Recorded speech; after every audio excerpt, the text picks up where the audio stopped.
வணக்கம். இன்னைக்கு நாம பார்க்க போற விஷயம் ரொம்பவே முக்கியமானது. ஒரு அரசாங்க ஆவணத்துல நடக்கிற ஒரு சின்ன தப்பு ஒருத்தரோட வாழ்க்கையை எப்படி தலைகீழா மாத்தும்னு ஒரு நிஜ வழக்க வச்சு விளக்கமா பார்க்கலாம் வாங்க. ஒரு நிமிஷம் யோசிச்சு பாருங்க. உங்க வாழ்க்கையோட பெரிய முதலீடே ஒரு சொத்து தான். அதை பாதுகாக்க நீங்க நம்பி போற ஒரு கவர்மெண்ட் ஆபீஸ் ஒரு டாக்குமெண்ட்ல தப்பு பண்ணிட்டா அதுக்கு யார் பொறுப்பு? இந்த கேள்விக்கான பதில தான் நாம இன்னைக்கு தேட போறோம். சரி, முதல்ல இந்த வில்லங்கச் சான்றிதழ், அதாவது என்கம்பரன்ஸ் சர்டிஃபிகேட்னா என்னன்னு பார்த்துடலாம். ரொம்ப சிம்பிளா சொல்லணும்னா அது ஒரு சொத்தோட ஹெல்த் ரிப்போர்ட் மாதிரி. அந்த சொத்து மேல எந்த வில்லங்கமோ கடனோ இல்ல வேற யாருக்கும் உரிமையும் இல்லைன்னு உறுதி பண்றதுக்கு இந்த டாக்குமெண்ட் ரொம்ப முக்கியம். இப்போ திருமதி மரகதம் அப்படிங்கிற ஒருத்தரோட வாழ்க்கையில நிஜமாவே நடந்த ஒரு சம்பவத்துக்குள்ள போலாம். இந்த ஒரு ஆவணம் அவங்களுக்கு என்ன மாதிரியான பிரச்சனைகளை கொண்டு வந்துச்சுன்னு பாப்போம். இங்க இருக்கிற இந்த டைம்லைனை கொஞ்சம் கவனிங்க. 90கள்ல திருமதி மரகதம் ஒரு வில்லங்க சான்றிதழ் வாங்குறாங்க. அதுல எல்லாமே கிளீனா இருக்குன்னு சொல்லுது. அதை நம்பி 1996ல அந்த நிலத்தை ராஜ்குமார்னு ஒருத்தருக்கு விக்கிறாங்க. ஆனா பாருங்க, அடுத்த வருஷமே அந்த நிலத்தோட உண்மையான ஓனர் திடீர்னு வராரு. அப்போதான் மொத்த பிரச்சனையும் வெடிக்குது. பதிவாளர் ஆபீஸ்ல கொடுத்த ஒரே ஒரு தப்பான பேப்பரால திருமதி மரகதத்துக்கு ஒரு முடிவே இல்லாத சட்ட போராட்டம் ஆரம்பிச்சது. 89,000 ரூபாய் ராஜ்குமார் அந்த நிலத்துக்காக மரகதத்துக்கு கொடுத்த பணம் இது. அந்த காலத்துல இது எவ்வளோ பெரிய தொகைன்னு யோசிச்சு பாருங்க. இந்த முழு டீலுக்குமே ஆதாரம் அந்த தப்பான வில்லங்க சான்றிதழ் தான். கடைசியில திருமதி மரகதம் ராஜ்குமாருக்கு பணத்தை திருப்பி கொடுத்து சமரசம் பண்ண வேண்டிய நிலைமைக்கு தள்ளப்பட்டாங்க. இதனால அவங்களுக்கு பணம் போனது மட்டுமில்ல, அவங்க நற்பெயருக்கும் பெரிய களங்கம் ஏற்பட்டுச்சு. ஆனா மரகதம் இதோடு விட்டுடல. தனக்கு நடந்த அநீதிக்கு எதிரா போராடணும்னு முடிவு பண்ணாங்க. அவங்களோட அந்த சட்ட போராட்டம் எப்படி இருந்துச்சுன்னு பார்க்கலாம். இங்க பாருங்க, அவரோட சட்ட போராட்டம் எவ்வளவு குழப்பமா இருந்திருக்குன்னு. முதல்ல மாவட்ட நீதிமன்றம் என்ன சொல்லுது? பதிவாளர் செஞ்சது ஒரு சட்டப்பூர்வ கடமை, அது அரசாங்கத்தோட வேலை, அதனால கேள்வி கேட்க முடியாதுன்னு சொல்லி கேஸ தள்ளுபடி பண்ணிடுறாங்க. ஆனா மாநில ஆணையம் என்ன சொல்லுது?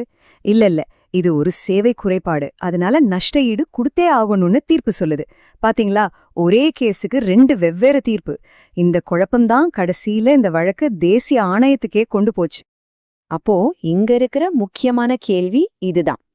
பதிவாயர் ஆபீஸ் செஞ்சது அரசாங்கத்தோட கடமையா இல்ல நாம காசு கொடுத்து வாங்கின ஒரு சேவையா? இந்த பெரிய கேள்விக்கு தான் தேசிய ஆணையம் பதில் சொல்ல வேண்டியிருந்தது. இந்த ஸ்லைட்ல 2 தரப்பு வாதத்தையும் நேருக்கு நேரா பார்க்கலாம். ஒரு பக்கம் அரசாங்கம் என்ன சொல்லுது? நாங்க செய்யறது எங்க கடமை, இது ஸ்டேட் வருமானத்துக்காக செய்யற வேலை, அதனால எங்களை கேள்வி கேட்க முடியாது. இன்னொரு பக்கம் நுகர்வோரான மரகதம் என்ன சொல்றாங்க? இல்ல, நான் காசு கொடுத்து ஒரு சேவைய வாங்குறேன், அந்த சேவையில தப்பு நடந்தா நீங்க தான் பொறுப்பேத்துக்கணும். இதுதான் இந்த வழக்கின் மையப்புள்ளி.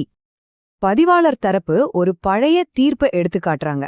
அதன்படி டாக்குமெண்ட் பதிவு பண்றது மாதிரியான வேலைகள்லாம் அரசாங்கத்தோட இறையாண்மை சம்பந்தப்பட்டது, அதனால அது நுகர்வோர் சேவைக்குள்ள வராதுன்னு வாதிடுறாங்க.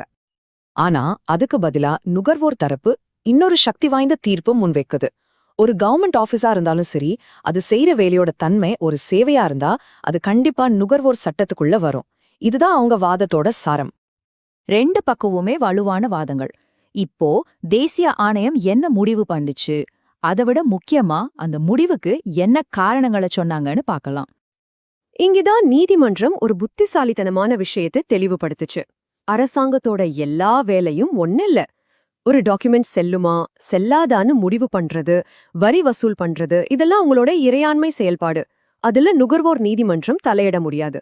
ஆனா ஒரு குறிப்பிட்ட காசு வாங்கிட்டு வில்லங்க சான்றிதழ் மாதிரி ஒரு டாக்குமெண்ட் கொடுக்கறது ஒரு நிர்வாக சேவை. இந்த கேஸ்ல நடந்தது 2வது வகைதான்னு நீதிமன்றம் தெளிவா சொல்லிருச்சு. நீதிமன்றத்தோட தீர்ப்பு ரொம்ப சிம்பிளான இந்த 3 கேள்விகள் மேலதான் இருந்துச்சு. 1, காசு வாங்குனீங்களா? ஆமா. 2, ஒரு சேவையை கொடுத்தீங்களா? ஆமா. 3, நீங்க செஞ்ச தப்ப நல்ல எண்ணத்துல செஞ்சதா? இல்லவே இல்ல, இது அப்பட்டமான அலட்சியம், அதனால இது ஒரு சேவை குறைபாடுதான்னு முடிவுக்கு வந்தாங்க. சோ இறுதி தீர்ப்பு இதுதான். நுகர்வோரான திருமதி மரகதம் இந்த கேஸ்ல ஜெயிச்சாங்க. சார்பு பதிவாளர் அலுவலகம் செஞ்ச தவறுக்கு அவங்க தான் பொறுப்பேற்கணும்னு நீதிமன்றம் உறுதியா சொல்லிருச்சு. இந்த ஒரு வழக்கு வெறும் திருமதி மரகதத்தோட வெற்றி மட்டுமில்ல, இது உங்களையும் என்னையும் மாதிரி சாதாரண மக்களை நேரடியா பாதிக்கிற ஒரு மிக முக்கியமான தீர்ப்பு. அது எப்படின்னு பார்க்கலாம் வாங்க. இந்த தீர்ப்புல இருந்து நாம கத்துக்க வேண்டிய முக்கியமான பாடங்கள் இதுதான். நீங்க ஒரு கவர்மெண்ட் ஆபீஸ்க்கு போய் ஒரு சேவைக்காக காசு கட்டும்போது நீங்க ஒரு நுகர்வோரா மாறுறீங்க. அந்த சேவையில ஏதாவது குறைபாடு இருந்தா கேள்வி கேட்க உங்களுக்கு முழு உரிமையும் இருக்கு.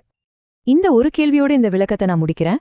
இந்த தீர்ப்போட தாக்கம் வில்லங்கச் சான்றிதழோட மட்டும் நிக்கல, காசு கட்டி நம்ம வாங்குற மத்த அரசாங்க சேவைகளை பத்தி யோசிச்சு பாருங்க. வேற எங்கெல்லாம் நாம இந்த மாதிரி ஒரு பொறுப்புணர்வை எதிர்பார்க்கலாம், கோரலாம்? இது நம்ம எல்லாரும் சிந்திக்க வேண்டிய ஒரு முக்கியமான விஷயம்.